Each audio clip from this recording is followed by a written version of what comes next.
for all of us. It's about predicting where the consumer is going and getting half of it right. One of the things we want to do is create ads that don't suck. Embracing change creates great possibility. I'm Alan Hart, and this is Marketing Today. Today on the show, I've got Lauren Sallata. She's the Chief Marketing Officer at Ricoh North America and was appointed to that role in June of 2021. She brings more than 20 years of experience to the role as a marketing professional and executive leader. She's led a lot of large global technology organizations through brand and digital marketing transformations, all with a focus on the customer experience, increasing engagement, and significant sustainable growth. Lauren joined Ricoh from Panasonic Corporation, which is where we last spoke to her on episode 206. She served as the Chief Marketing Officer there in a unique role, leading North America marketing while also involved in global strategy in Japan. Lauren is also no stranger to awards. In 2020, she was awarded Marketing Excellence Award from ITSMA for transforming the brand. In 2018, she was a finalist for ANA's B2B Marketer of the Year. She spent time at Xerox and Verizon Business, currently is on the Board of Trustees for the Consumer Technology Association. On the show today, we talk about her transformation that she's undertaking at Ricoh and how she's leading that, both in terms of people, culture, how she thinks about the Chief Marketing Officer and the change that they need to drive today. We talk about how it translates into marketing and their new campaign, TMI, or They Love TMI, Too Much Information campaign, and much more. So I hope you enjoy this conversation with Lauren Sallata. Lauren, welcome to the show. Thank you, Alan. Great to be here again. I know. Second time guest. I love when guests come back on.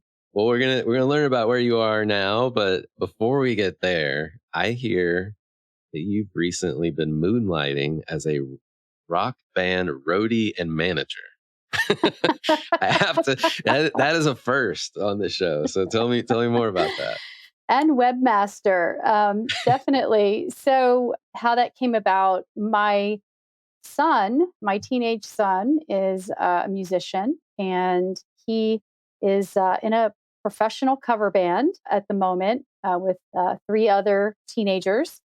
And the last year, we've spent all the parents on a great adventure, getting them supported and on the road. And we have spent the larger part of every weekend and the summer either playing locally in the Philadelphia, New Jersey region, or on tour in Nashville, places like Nashville last summer, including playing at Kid Rock's Honky Tonk and some other cool places. And it's been really great to be a part of that and use my marketing skills for good, building websites and doing public relations. So lots of fun.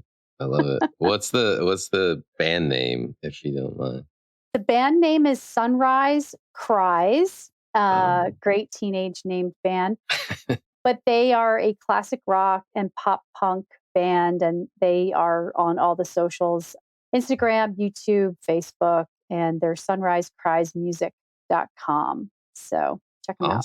Awesome. Yeah, we'll definitely link to them, and maybe we can get some more listeners for you guys as well. That's amazing. That's awesome. Well, I think the last time we talked, the last time you were on, was a number of years ago, and you were at Panasonic. What was your path to now where you are as Chief Marketing Officer at Ricoh? It's been a really fun and interesting one. Ricoh came knocking, and I felt it was a great opportunity to leverage my experience both at Panasonic, but also at a prior role when I was at Affiliated Computer Services, which was subsequently acquired by Xerox. And it was a tier 2 systems integrator and business process services company. And I really enjoyed the challenge of bringing a traditional enterprise and SMB hardware and software company into its next chapter as a digital services company. So most of the work and focus in the last about 2.5 years since I've been here has been around our customer-centric business strategy and transforming the organization, the portfolio, and our go-to-market so that we can capture and create value for our roughly 14,000 customers in North America. I love it. Oddly, When you mentioned ACS, or I knew it as, I think, ACS, the affiliated computer systems, and then Xerox and Ricoh, to be honest, had flashbacks. I don't know if we've ever talked about this, but my first job, real corporate job out of undergrad, was working for Bell and Howell, which they make mail processing equipment. So inserters, folders, create the envelope, so to speak, that many of our bills still go out into in the world today that aren't converted to e-bill. And I remember having to integrate with Xerox printers and OSE printers, if they're still around, these big roll machines, Yes. as that stuff was coming off. And then our equipment would cut it, fold it, and put it in an envelope. Yeah. So, Well, that's an interesting and great segue because yeah, I think people maybe sometimes think printing. Wow. I know. Yeah, right, right. But what we're doing and the journey that Ricoh is on, it's actually a great tee up what you just said, because what we're focused on is a natural evolution of that heritage portfolio in print and office equipment, Mhm. which, as we all know, is very dependent on physical location. And moving from that to the future of work, which contemplates working from anywhere. So, a large part of our portfolio is really a set of enabling technologies for businesses of all sizes to enable a remote workforce, no Yeah. matter what the ratio of hybrid that is being used in any particular organization. And one of the sort of, I guess, well kept secrets, and one that we're working on to tell everyone, is that we have acquired and we also partner to leverage low code platforms that are infused with AI and machine learning that enable us to build automation into our customers' business process, which of course then in turn drives their transformation. So we're leading in digital business process services that leverage software, data, and labor to enable things like inbound and outbound communication solutions. Yeah. So whether it's a patient information management turnkey solution, or a retail employee onboarding solution for some of the big retailers, or even a claims processing solution, there's still a lot of paper in highly regulated industries. And there's Right. also a lot of digital data, largely unstructured. So, what Ricoh does and does really well is come in and makes sense of all of that with end to end solutions. I love that. I love that. And it is, I mean, it is the information sharing and communications, if you will, in the digital world that we live today, and Exactly. managing the flow of those communications, which is no simple feat, to be honest. Yeah, and that's really what's at the core of our We Love TMI campaign, enabling these key vertical industries that work with lots of paper and data, insurance, healthcare, retail, manufacturing. So no matter what form it takes, we're able to ingest it, protect it, automate it, connect it, protect it, and have that information flow through the company, enabling employees to use it no matter where they sit, and also to derive, more actionable insights from their information for the business. So Awesome. that's, Awesome. yeah. I love what you guys are doing. It's pretty interesting. I know one of the topics we talked about when we last caught up was this notion that the CMO title, and you said to me, you said, I think it needs to stand for Change Management Officer. And so I would love for you to share that like nugget of insight and what you mean by that. Sure. As you know probably all too well, there's been any number of titles Oh, yes. invoked and put it actioned in the last probably 5 or 8 years that sort of equate to chief marketing or some derivative of it, or either taking it apart or putting it back together. One of the another management consultant published this idea a few years ago about how the CMO role has evolved, and sort of says it's undergone this like head spinning transformation over the last decade, which I can attest to, Mhm. having been a CMO for almost 8 years. But really, it's really moved away from all things creative and brand, which is still, I will say, extremely important. And creativity is something that I think is still a real big differentiator. But really, because of the rate and pace of change, CMOs, I think, have landed at this sort of center of gravity for change for organizations, whether it's customer experience, Mhm. customer data, count growth, and then also employee experience. And I just as an example have partnered very closely with our CHRO, who is fantastic, and we've done some really great work together with our teams. So in every area of the business, I really think it, and especially here at Ricoh, my team and I have brought strategy and modernization and data driven approaches to build new experiences, whether it's for our customers or our employees. And so, we've seen some really interesting results, in CSAT scores rising, and another example is strategically aligning our organization around a single innovation and commercialization process where we've been able to launch, well, I think last year was about almost 30 new solutions into the market. So really just leading that change internally and always leading with the customer in mind and a digital first mindset, of course.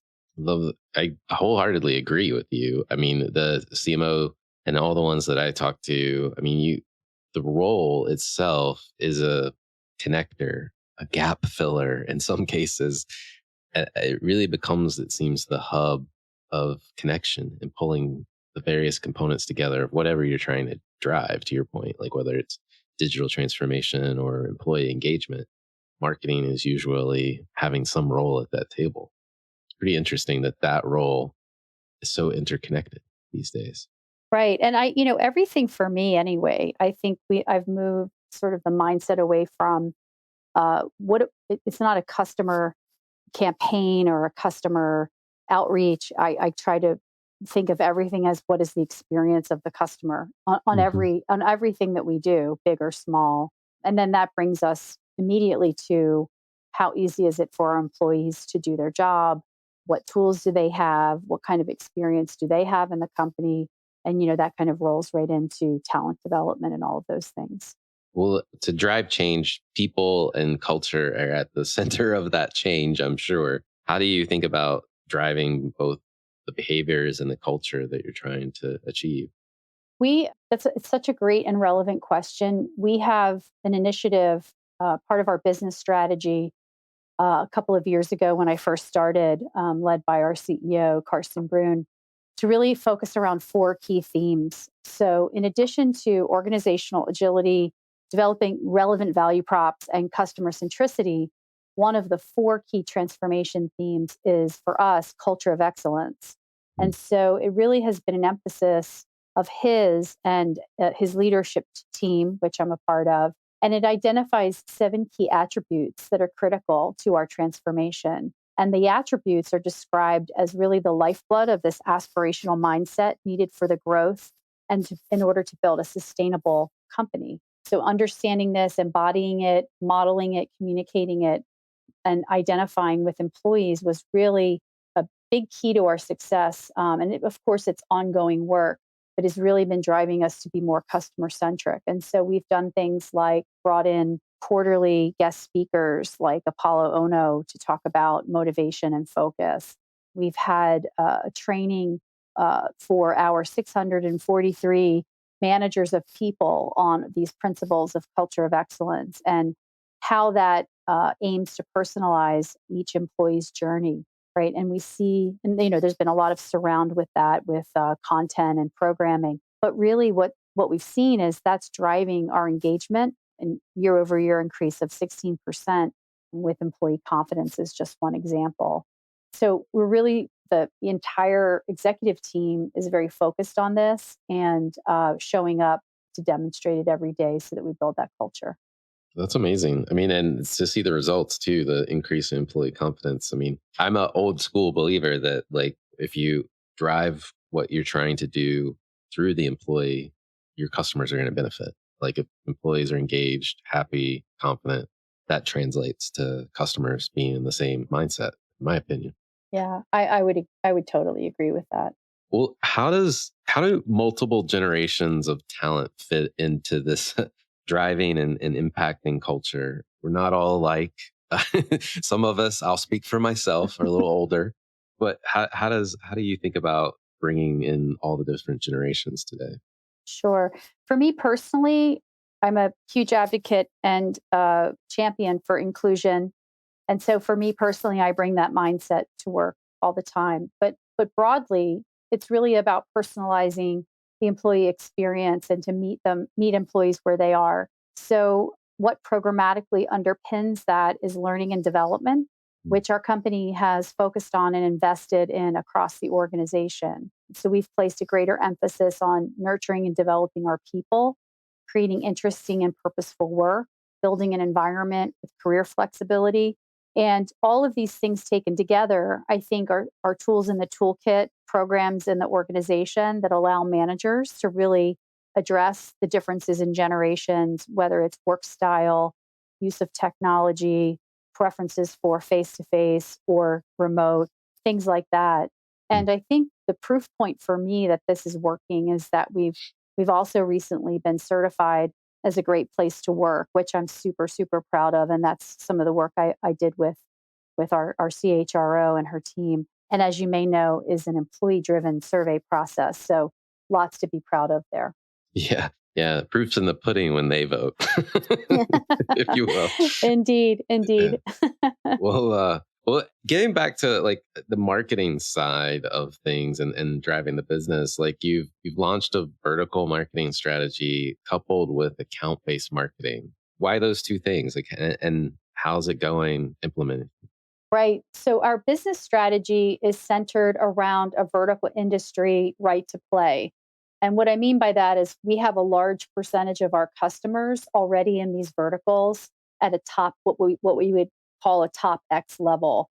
So once that business strategy was set, it really kind of set the stage for using account-based marketing and account-based engagement as a natural methodology to employ for strategic account growth. We've got a really strong key account structure that sales is aligned to, and it makes it very easy for us to have built and launched a program around the ITSMA, which is the IT Services Marketing Association methodology and growth framework. And as part of the work, we've done some recruiting of hiring industry marketers to help lead the build out. So it's really starting to make a huge impact in all of the work that we've done, building reputation and starting to go more broadly into these accounts that we have, into different personas. We're in the process of building out the next phase, and we've seen a lot of really good traction in the first year. Love it. I love it. Do you have to make ABM as a concept? It sometimes can be hard to execute. Conceptually makes perfect sense, but I'm curious if there were like technology or programmatic things that you had to make sure were in place to help facilitate it. Absolutely. So really, you look at that ABM methodology. There's one to one, one to few, and one to many. We are not out of the gate resourced to do a one to one type of program. So we really looked at one to few based on the play and plays that we've developed inside a particular industry vertical. And that enabled us to crawl, walk, run and get some lift off with some of the top X accounts in each of those industries. And then in the second year, we started to apply a one to many through the use of demand base. And so that is also starting to complement where we have non-top X customers that are still in the same industry vertical. And we're able to scale the messaging and the execution to a broader base of accounts as well as lookalike accounts. So it's been a 2-year journey, getting people in the door, getting them trained and certified on ABM, and then putting in place the partnership with sales, one to few, and then scaling digitally to one to many with the tools. That's awesome. That's awesome. Yeah. Well, you have so many things going on, driving change, enforcing and reinforcing and elevating the culture, the marketing strategy we just talked about. Like, I want to talk about your campaign you mentioned a minute ago and how that came to life. Too much information, or TMI, I guess for short. I love the name. So tell me more about it. So, we had a lot of really well-researched ideas about where we have a right to play in the market, based on our expertise and history. And when we boiled it all down, distilled it into kind of a single thought or positioning statement, it really started to orient very clearly around this idea of information. And in some of the creative back and forth, the agency that we worked with came forward with a few concepts, but one that they brought forward was this idea as, turning what is maybe known as an acronym that it's not necessarily positive, and turning it on its head and saying, well, actually, there is no such thing as too much information. And we actually love TMI because that's the business that we're in. And it's really been a game changer. It's eye catching. It makes you the thumb scrolling. It makes you stop. Awareness is up 35 plus points. And it's really a solid business narrative that marries the heritage with the aspirational future. And the creative strategy has really helped us to break through on the targeted demographics, which are millennial buyers and influencers and Gen Z talent. So we're really excited. We're coming up on 1 year in market. We're learning. This is a first for Ricoh, having really a brand awareness campaign. We're making adjustments and testing and learning, and we're back in planning mode for the next phase. But it's been really well received. It has won a number of awards for the strategy and the execution, and I'm super proud of the team. But really, it's making an impact, and actually having a little fun with it too. It definitely seems fun, that's for sure. And I mean, amazing results. I mean, the 35-point increase in awareness. I mean, that's huge. And especially as you're trying to drive so much transformation in terms of what you do and drive that into the marketplace. I mean, you have to have people aware. Yeah. Yeah. And we've actually had also a derivative employer brand and recruitment marketing campaign that's based from it as well. And we've seen almost 100% acceptance rate on offers of employment, hovering just below 100%. Our employee engagement scores have increased a full point, almost a full point on an exponential scale last year to the prior year to last year. And we've seen steady improvement in all kinds of areas of teamwork and growth tied to our culture of excellence platform. So it's really, it's working. The work is working for us, and doing what we had hoped it would do. So. Well, I really like seeing when you can take a great idea that kind of unifies what you're trying to do in the marketplace and you can extend that to the talent or employer brand side, because it is 1 + 1 equals much more than 3. Indeed. Yes. Yes. And kudos. I mean, that the increase in acceptance rate, all the other stats that you're rattling off. I mean, that's a huge success. So congratulations. Thank you. Great team effort. Yeah. Well, one of the things, we like to go behind the scenes and behind the microphone and get to know people a little bit better. And I'll ask people go back and to episode 206, where we talked about your influential mentors and advice you got as a younger person to take more risk and be more open to possibility. So I'll encourage listeners, go back and listen to that episode, especially the answer to those questions. It was a great conversation. This time around, though, I want to ask you, what topic do you think marketers need to be learning more about today, or could be something you're trying to learn more about yourself? Well, I would say without a doubt, AI. It's just been a tsunami all of a sudden since, I guess, about a year ago, and it's just pervasive. How it works, how to leverage it, how to increase, or how it is increasing in and expanding in the tools that we already use in our tech stack, right? A lot of our vendors are adding it natively into their tools, which effectively changes process and how people spend their time, and building really the marketing department of the future. So I think I've been trying to learn as much as possible, reading a lot, talking to a lot of people. We've chartered internally here within marketing, led by a guy on my team who's just a real smart cookie, really kind of rounding up, different potential use cases for us within the department that leverage external data, not company data. We're not ready for that at this time, but really figuring out, what is the best way to dip our feet in and make sure that we're using it in the best, most optimal way. And I think that would be honestly the thing that has occupied a lot of my time recently. It sounds like it. It sounds like it. I mean, as I talk to other marketers like yourself, I mean, one thing that keeps kind of coming through, one, AI for sure. Everyone's talking about it, but what you kind of described, which is this notion of like use case selection, is very key, I think, to where you leverage it and how to, this is a new new technology, and we, in some cases, don't know how it works exactly, which sounds crazy. But I think making sure you're judicious in where you can apply it and how you can get the best bang for the buck, it makes a lot of sense to focus on the use cases. Yeah, it's exciting. We've had the opportunity to work with the Innovation Institute at Wharton to kind of have an outside-in perspective on some of these topics. So we're excited to, we're just in the midst of some of those discovery and planning motions. Love it. Well, I guess another question for you: are there any trends or subcultures that you follow or you think other people should take notice of? We honestly, I think the future of work is just huge. I mean, it's just been a debate for a number of years. And I think there's, when you look at the data, there's a struggle for talent and skilled workers. School children today will work in jobs that we haven't even thought of in 15 years. Globally, 1 billion people need to be reskilled because of technology's impact.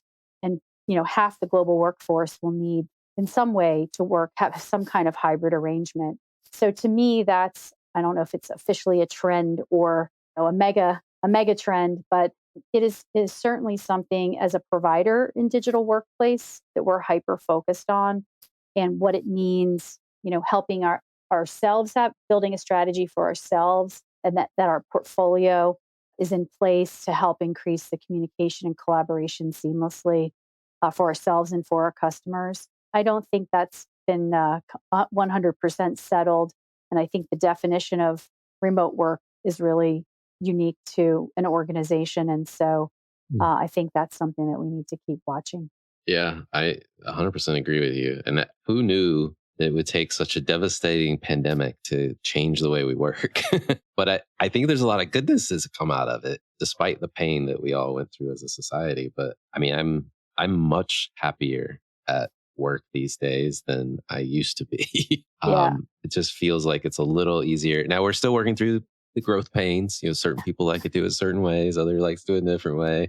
So we just got to figure that out. But it's definitely changed, and it accelerated that pace of change. It's like the mass customization of work styles. Yes, that's a great way to put it. That is a very great way to put it. Yeah. And that goes back to your generation question, right? Yeah, it does. It really, you see some data that breaks on demographic lines. It's very interesting. Yeah, so, but I think the net is that, where you do have some version of hybrid, it's the flexibility that most people, appreciate having in their life. So, yeah. We can thank those gosh darn kids. Said like a boomer, I guess. I'm not quite that old, but I feel it that someday. Well, last question for you. What do you think is the largest opportunity or threat facing marketers? Oh, without a doubt, not evolving or staying competitive, whether it's to the individual and their skills and their knowledge of the business and their knowledge of strategy and what's happening in the market, which gets disrupted constantly. I mean, the rate and pace of change is unlike anything we've seen in the history of the world. And I think it's really important as a marketer to understand the levers of business, the financials of business, strategy, leveling up your knowledge constantly, and really evolving with technology, because technology is such an intrinsically tied to marketing and how marketing and strategy gets done. So I would say those are the sort of double-edged sword, both an opportunity and a threat. So love it. Well, Lauren, thank you so much for coming on the show. It's such a pleasure to have a conversation with you. So thank you. Likewise, Alan. Thanks for having me again. Great to talk to you. Hi, it's Alan again. Marketing Today was created and produced by me with post-production support from Sam Robertson. If you're new to Marketing Today, please feel free to write us a review on iTunes or your favorite listening platform. Don't forget to subscribe on marketingtodaypodcast.com. Tell your friends and colleagues about the show. I love hearing from listeners. You can contact me at marketingtodaypodcast.com. There you'll also find complete show notes and links to what was discussed in the episode today, and you can search our archives. I'm Alan Hart, and this is